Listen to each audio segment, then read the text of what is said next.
강남 법인 가면 개고생합니다. 중개법인 진짜 눈길도 주지 말아야겠네요. 직원들 총알바지로 사용하면서 기본급 없는 강남 대형 중개법인. 중개보조원 싹 다 폐지가 공인중개사 전문성 올리는데 최고로 필요한 거라고 생각.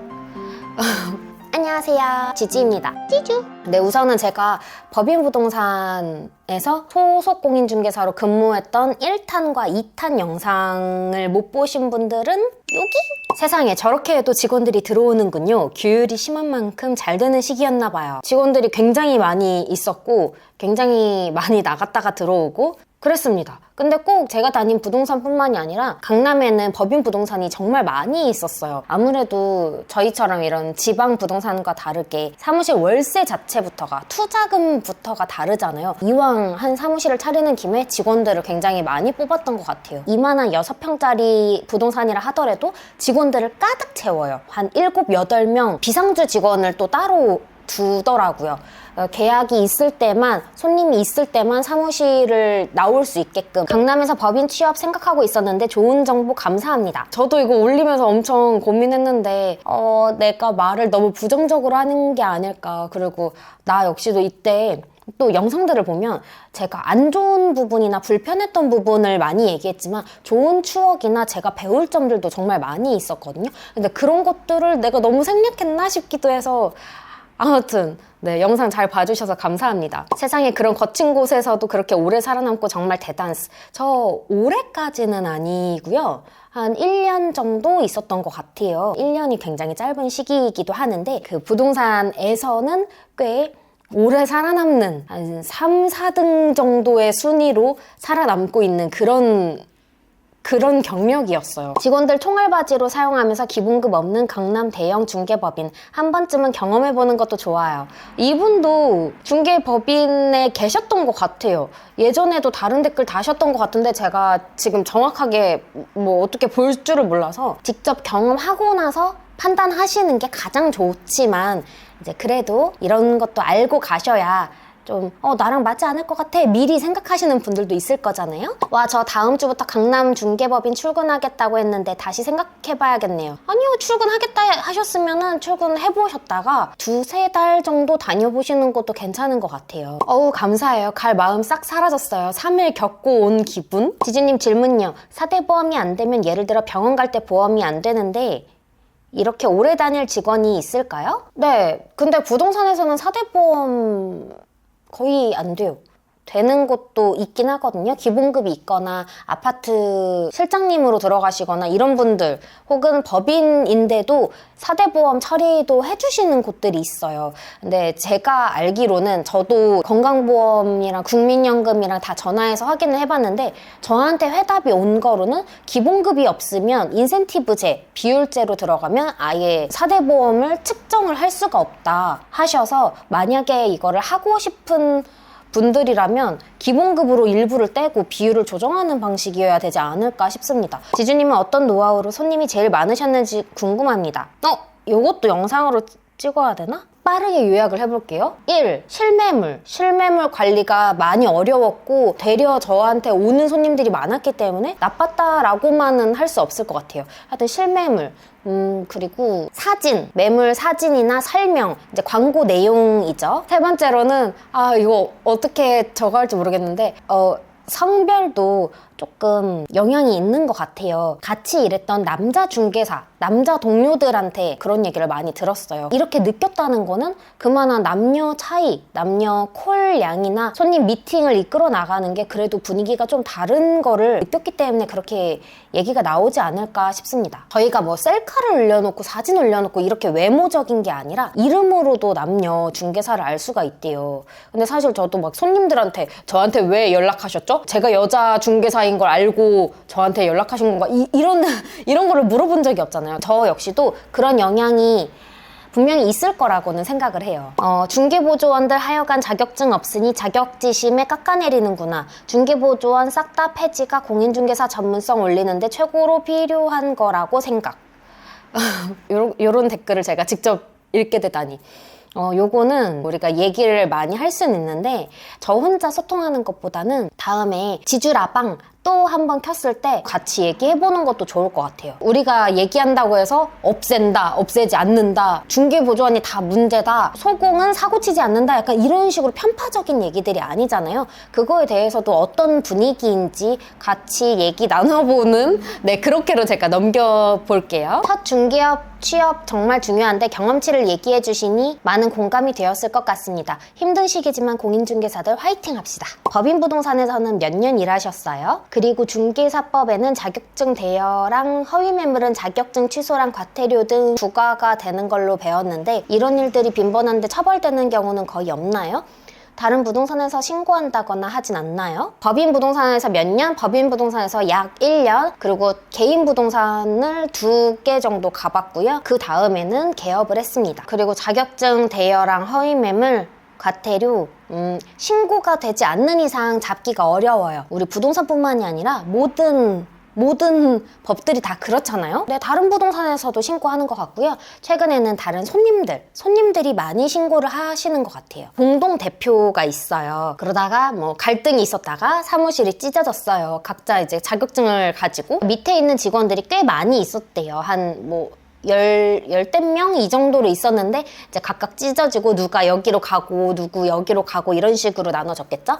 서로 허위매물 신고를 하고 있는 거예요. 근데 1-20만 원, 200만 원의 수준이 아니라 그냥 월에 2천 정도는 또 나간대요. 그러니까 서로 죽는 싸움을 하고 있는 거죠. 이런 얘기들을 듣다 보니까 손님한테도 대응할 때 허위매물 조치에 대해서도 제대로 대응을 해야 된다라고 생각을 하고, 또 다른 부동산이 우리랑 적대관계를 만들지 않도록 하는 것도 저는 중요하다고 생각을 합니다. 근데 제 딴에는 이렇게 생각을 하는데, 일부러 허위매물, 허위광고를 하시는 분들은 알아서 하시는 거죠? 저 몰라요. 그분들 벌금을 내시는 건지 편법적인 일이 있는 건지까지는 잘 모르겠습니다. 자격증 대여는 특히나 더 걸리기가 어려워요. 더 잡기가 어려워.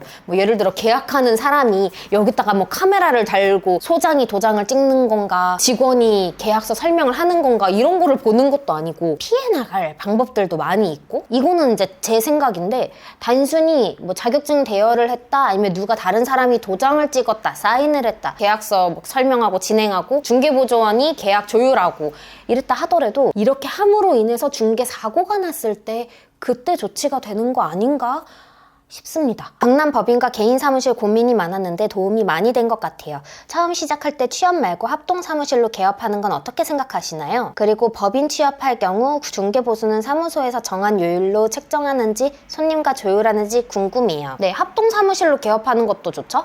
예전에 제가 영상 6기에서 합동사무실 얘기를 했었는데, 그냥 일반 1층 부동산 개업하시는 것보다 금액 절감도 많이 되고요. 꼭 이제 고층 사무실 이런 거 말고 1층에도 합동사무실을 만들 수가 있어요. 한 4-5명, 5-6명 이렇게 앉아 계시는데, 저와 다른 거는 이제 소장과 직원들, 소속공인중개사 이렇게 앉아 있는 게 아니라 다들 각자가 사업자를 따로 낸 대표님, 소장님들이라는 거예요. 한 사무실에 사업자가 5개, 7개 이런 식으로요. 정말 작게는 제가 봤을 때 한 4평, 5평 이렇게 됐는데 사업자가 7개 걸려있다고 했어요. 근데 이게 면적에 따라서 사업자 낼 수 있는 개수가 제한되나 봐요. 한 개 더 추가할 수 있냐 없냐는 자기들도 확인을 해봐야 된다까지만 얘기를 들어봤습니다. 우리가 같이 사용할 수 있는 거, 예를 들어 매물 사이트라든지 아니면 전기세, 프린트, 정수기, 냉장고 이런 비품들도 다 같이 사용할 수가 있는 거잖아요. 그 지출 잡는 거로는 괜찮은 것 같아요. 하지만 단 초보들끼리 합동사무실 하는 거는 저는 좀 걱정이 됩니다. 하지 말라고까지는 말씀을 못 드려요. 나이가 있어서 직원으로 뽑지 않는다 이러시는 분들도 그 초보분들끼리 합동사무실 하시는 분들이 계시거든요. 좋게 끝나지 않는 경우들을 제가 몇 번 봐오다 보니까, 만약에 하실 거면 그래도 중개 경력이 조금이라도 더 2-3년이라도 더 해본 사람이랑 초보분 이런 식으로 하시는 것도 좋을 것 같고, 중개보수는 사무실에서 정한 요율? 아니죠? 네, 손님과 조율하는 건데요. 우리 기본적인 법정 중개 보수 안에서 협의를 하시면 되는 거고요. 그래도 조금 더 푸시하는 거가 있었어요. 직원의 수입이기도 하지만 사무실, 회사의 수입이기도 하니까 최대한 다 받을 수 있게끔 좀 푸시하는 그런 부분도 있습니다. 강남 법인 가면 개고생합니다. 워킹 손님도 없고 오로지 내가 사진 찍어서 광고 올린 것만으로 손님 끌어모아야 해서 뭐야 왜 이렇게 많아?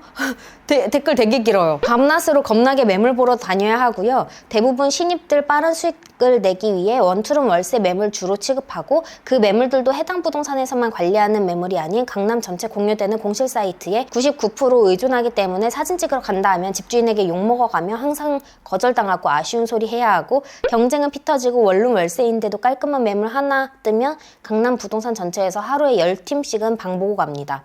법인의 직원 5, 60명 있으면 그중에 평균 내서 200 이상 꾸준히 돈 버는 사람이 10명도 안 돼요. 나머지는 최저시급도 못 벌고 다녀요. 직원 많다고 좋은 회사 아닙니다. 월급 없으니 회사는 직원 많을수록 개이득이라 이력서 나오면 웬만한 하자 없으면 일단 뽑습니다. 못 버티면 어차피 금방 퇴사하기 때문에 회사 입장에서 손해볼 거 하나 없거든요. 1년 내내 상시 채용하는 회사 피하세요. 처음엔 무조건 적당히 직원 몇 명 있고 월급 주는 곳에 가서 하세요. 안 그러면 피 터지게 일만 하다 돈 없어서 다른 일 하게 됩니다. 저도 공감이 가가지고 그냥 다 읽어드렸거든요. 네, 워킹 손님이 아예 없진 않는데 저희는 워킹 손님을 신입들 위주로만 돌렸어요. 그러니까 저는 아예 워킹 손님을 받지를 못해서 그게 너무 억울한 거야. 워킹 손님이 나는 계약 확률이 더 높다고 생각했거든요. 진성 손님이라고도 생각을 했고 하루 미팅하고 하루 바로 계약 나오는 저 쉬운 손님을 신입들한테만 줘야 된다고? 나 신입 때는 안 줬는데 하면서 아예 사무실 앞에 가서 죽치고 서 있었던 적도 있어요. 워킹 손님이 사무실로 들어오기 전에 제가 튀어나가서 손님 응대를 했습니다. 그 정도로 경쟁이 치열하기도 하고 저도 욕심 있는 사람이니까 저도 제 계약을 해야 되니까 그렇게 하기도 했었어요. 나는 나대로만 각계 전투를 또 해야 됐었거든요. 내가 사진 찍어서 내가 매물 작업해서 광고 올린 것만으로 손님을 끌어모아야 하니까 직원 규모가 크다 해서 또 나한테 큰 메리트가 없다고 보여질 수도 있어요. 그래도 법인이라는 이런 이름, 네임택, 사무실 위치, 그래도 큰 부동산에 좋은 위치에 노출 좋은 이런 데에 들어가 있잖아요. 그거 역시도 저는 강점이라고 보여지거든요. 그래서 법인 부동산 너무 기피하지 않으시고 경험해보시는 것도 그것도 저는 권장드리는 거예요. 신입들 빠른 수익을 내기 위해 원투룸 월세 매물 주로 취급하는 것도 맞아요.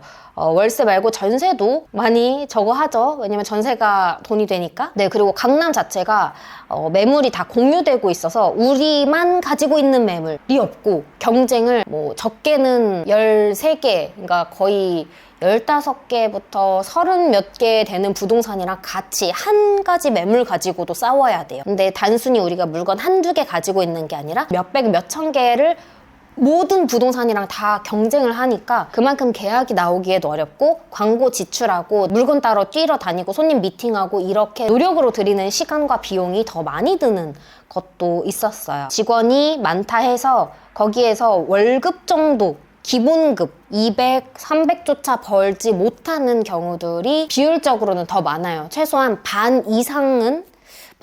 거의 절반 정도로 저는 봐도 될 것 같아요. 돈을 잘 버는 사람, 그리고 어느 정도는 기본을 칠 수 있는 사람이 있는가 하면 또 다른 절반은 기본조차도 우리가 어디 다른 회사, 다른 아르바이트 하는 것만도 못하는 그런 안 좋은 워라밸, 안 좋은 근무 환경, 안 좋은 결과들 이렇게 받기도 합니다. 직원이 50명이든 100명이 돼도 기본급이 없는 회사는 인센티브제잖아요. 그러니까 회사 입장에서는 그냥 직원만 자꾸 뽑아요. 뭐 일을 안 해봤다고, 뭐 차가 없다고, 아니면 뭐 나이가 많다고 그런 것도 크게 개의치 않고 그냥 일단 다 뽑아. 계약을 하면 우리한테 이익이고 계약을 안 하면 알아서 나가 떨어지니까.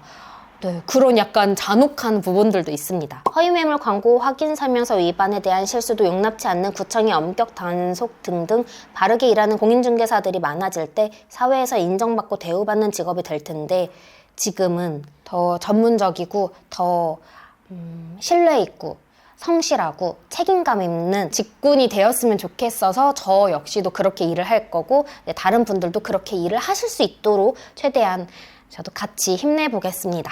그런 거 불법 아닌가요? 처벌 대상이라고 배우는데 실전에서 너무너무 공공연하게 일어난다는 게 오히려 진정성 있게 일하는 공인중개사가 피해받는 상황이 좀 웃기네요. 공인중개사 못 믿겠다 할 게 아니라 그런 거 단속 강화하는 법 좀 만들었으면 좋겠어요. 지주님 영상이 널리 퍼져서 관련 높으신 분들도 보고 좀 변화하는 중개사 환경이 됐으면 좋겠어요. 열심히 진정성 있게 일하시는 모습 너무너무 존경합니다. 대충은 알고 있었는데 실상은 더 심하군요. 차라리 개인사무소 소장님께 배우는 게 더 나아 보이네요. 이거는 저는 본인이 하고 싶은 거를 가장 우선하시는 게 좋을 것 같아요. 제가 어디를 가라 했다 해서 거기를 가시거나 이제 주변에 아시는 분이 여기 지역 가서 시작해야 된다라고 해서 무조건 그렇게 가시는 것보다는 내가 좀 비교하고 내가 선택할 수 있는 그 정도의 정보는 조금 정리를 해보시고 결정하셔야 하나를 하더라도 후회 없는 선택이 되실 거라고 생각합니다. 공인중개사 따고 소공으로 사무소 취업하거나 개공이 되는 거 말고 다른 진로는 어떤 것들이 있나요? 자격증이 플러스 요인이 되는 직종이 궁금합니다. 건설회사, 토건회사, 건축, 설계, 감정평가, 법률 쪽, 뭐 법무사, 행정사, 노무사, 변리사 약간 이런 쪽이 도움이 될 것 같고요. 같은 이제 동기분들 이렇게 모이면은 공인중개사만 하시는 분들이 아니라 변호사, 행정사, 변리사 하시는 분들도 계세요. 근데 그분들이 공인중개사를 먼저 따고 그 일을 하는 게 아니라 자기의 본업을 하면서 공인중개사를 따시더라고요. 같은 법률이다 보니까 그분들이 다루는 대다수의 법률들, 사건, 사고들이 다 부동산 문제예요. 그래서 공인중개사도 같이 가지고 있어야 손님들한테도 더 뭔가 전문성 있어 보이는 부분도 있는 것 같고 본인들이 알고 있는 법에서는 적용되지 않는 게 서로 중첩되고 이쪽에선 해당되는 그런 법률들도 있잖아요. 그래서 공인중개사도 추가로 따시는 분들도 계시더라고요. 경매회사, 투자회사도 좋아요. 소공은 어느 정도 하시고 개업하신 거예요? 저 소공 이거 맨날 헷갈리는데 1년은 넘고 2년은 안 되게 그렇게 일을 했었던 것 같아요. 잘 모르겠어요. 외국 로펌 비슷한 시스템인가 보네요. 철저히 성과 위주고 정글 같은 양육강식 좋아하는 사람들 취향에 맞을 것 같네요. 오히려 경쟁을 즐기는 업무 성격을 가지신 분들한테는 그게 더 좋아요. 나 너무 이렇게 싸움하고 비교하고 경쟁하면서 업무하는 거에 너무 스트레스 받고 막 잠도 잘 못 잘 것 같고 이런 분들한테는 맞지 않고 어떤 아무개를 목표로 잡고 내가 쟤는 매출 이길 거야.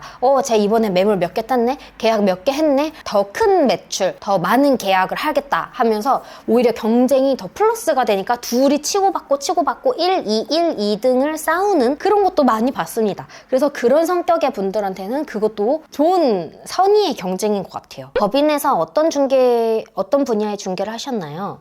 1층에 있는 법인이었나요? 워킹 고객은 많았나요? 어쨌든 처음 시작은 저 역시도 원룸, 원투룸이었고 그 다음에 다른 거를 하라 마라 뭘 가르쳐주고 이런 건 없었고 제가 하고 싶어서 했어요. 사무실 상가 계약, 좀 더 고가 주택, 고가 계약 이런 것들도 제가 하고 싶어서 했던 거지. 네. 좀 잘 못하겠습니다. 계약이 빨리빨리 안 나와서 그러는 것 같긴 하는데 매출적으로 봤을 때에는 제가 한두 개 계약하는 거랑 다른 직원들이 20개 계약하는 거랑 같았어요. 그리고 1층에 있는 법인 이거를 얘기를 드리면은 너무 타겟이 한정될까봐 2개 층을 같이 쓰는 부동산이었어요. 끝.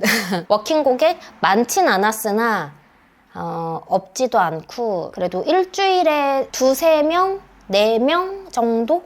그러니까 하루에 1명은 안 되고 한 2-3일에 1명꼴? 영상 재밌게 잘 봤어요. 혹시 중개사무실 무작정 가서 소금 구하시나요? 이런 멘트 민폐일까요? 집 근처에서 시작해보고 싶은데 구인이 별로 없네요. 팁 있으면 부탁드려요. 무작정 가서 소금 구하시나요?도 저도 물어봤어요. 그렇게 해서 저를 좋게 봐주시는 분들도 계셨으나 그분들은 뽑을 생각이 없었나 봐요. 이게 얼마나 괜찮은 사람 이런 거를 떠나서 계약이 잘 안 나오는 시기 이런 게 있잖아요. 그래서 혼자 지출이나 혼자 밥 먹거나 이렇게 누군가 직원이 있으면 어쨌든 신경을 써야 되니까 그냥 걸어다니면서 취업하는 거는 경우가 굉장히 적은 것 같아요. 그래도 우리 동네가 정 없다 하면은 직접 가보시는 것도 좋고요. 꼭 반드시 내가 여기에 취업하는 것뿐만이 아니라 부동산 자문을 구하는 것도 괜찮죠. 우리보다 먼저 시작하신 선배 공인중개사 분이잖아요. 그래서 꼭 이런 면접 관련 얘기가 아니더라도 충분히 다 얘기를 해주시는 것 같아요. 대신에 시간을 너무 많이 뺏는 건 안 되고 10분, 20분, 30분이 안 될 정도로만 얘기하는 거는 저는 괜찮은 것 같더라고요. 커피라도 사가지고 가시는 게 그나마 더 좋지 않을까 싶습니다. 현실적으로 차량 없으면 업무 많이 힘들까요? 힘들지만 대중교통 PM으로도 하려면 충분히 할 수 있는 건지 궁금하네요. 손님을 픽업해서 가는 것뿐만이 아니라 그렇지 않는 업종들도 있어요. 거기 가서 만나기 아니면 이거 한 군데만 보는 게 아니라 찍고 여러 군데를 아니면 거기 현장 자체를 돌아봐야 되는데 손님 차 얻어 타고 가시는 건 아니잖아요. 그래서 내가 하는 분야와 업종에 따라서도 다르다고 생각을 하는데 예를 들어 건물 빌딩 매매를 한다고 해봐요. 그 전에 브리핑들을 다 끝내고 특정 한 개 하나는 현장 답사, 임장 활동을 하는데 그럴 때에는 차가 또 필요가 없었고요. 또 아파트 중개하실 때도 차가 필요가 없었어요. 101동, 뭐 110 몇 동, 뭐 몇 동 이렇게 왔다 갔다 하는데 그 동간에 차로 움직이기에는 굳이 필요가 없잖아요. 걸어가면서도 충분히 볼 수 있고 뭐 손님 자체도 우리 사무실에 걸어서 들어오셨을 거예요. 그래서 주택 임대나 뭐 상가 임대나 토지나 공장 이런 거 하시는 분들은 차가 그래도 있어야 된다. 내가 꼭 좋은 차, 비싼 차는 아니더라도 차가 있고 없고의 그 유무 차이도 저는 확실히 있다고 생각을 합니다. 찌쭈! 많이 늦었지만 제가 그래도 약속을 했었으니까 오늘에서야 이렇게 댓글 읽기를 다시 한번 해봤습니다. 그래서 지난 영상에 제가 더 추가로 말씀드리고 싶은 거는 제가 너무 또 안 좋은 부분만 말씀을 드린 것 같아서 이런 좋은 면모들도 같이 말씀을 드리고 싶었어요. 선의의 경쟁하는 거랑 직원들이랑 같이 으쌰으쌰 하는 거 물론 이제 자존심 상하고 속상한 건 있겠지만 내가 못할 때에도 다른 동료들로 인해서 이렇게 이끌어주는 그런 부분들도 저는 있었다고 생각을 하고요. 아까처럼 작은 부동산에서 시작하는 거랑 크고 위치 좋은 대로변에 코너 자리에 뭐 넓은 큰 부동산에서 시작하는 거랑도 분위기랑 능률도 많이 다르다고 생각을 하거든요. 그러한 장점들도 같이 말씀을 드리고 싶었습니다. 그래서 이런 질문이 왜 안 들어왔나 싶은데요. 만약에 시간을 다시 돌린다면 내가 공인중개사를 딴 그때로 시간을 다시 돌린다면 법인 부동산을 갈 거냐 한다면 네. 가볼 것 같아요. 단점도 많이 있었고요. 굳이 추천을 드린다면 그래도 개인 부동산이 더 편하고 그렇게 생각은 하지만 제 인생에 있어서는 후회가 되는 일은 아니었어요. 한 번쯤 경험해보는 것도 좋았다. 거기에 너무 많은 시간과 비용을 투자하지 않는 선에서 내가 충분히 할 수 있는 역량이나 내가 그걸 이용할 수 있는 가치들은 분명히 있다고 생각을 하거든요. 지금은 어차피 시간을 못 돌리니까 제가 지금 다시 갈 일은 없을 것 같고요. 그래도 내 중개 경험에 있어서는 꼭 필요한 시간들이었던 것 같아요. 아무튼 영상 잘 봐주셔서 감사합니다. 그럼 우린 또 다음 영상에서 만나요. 안녕.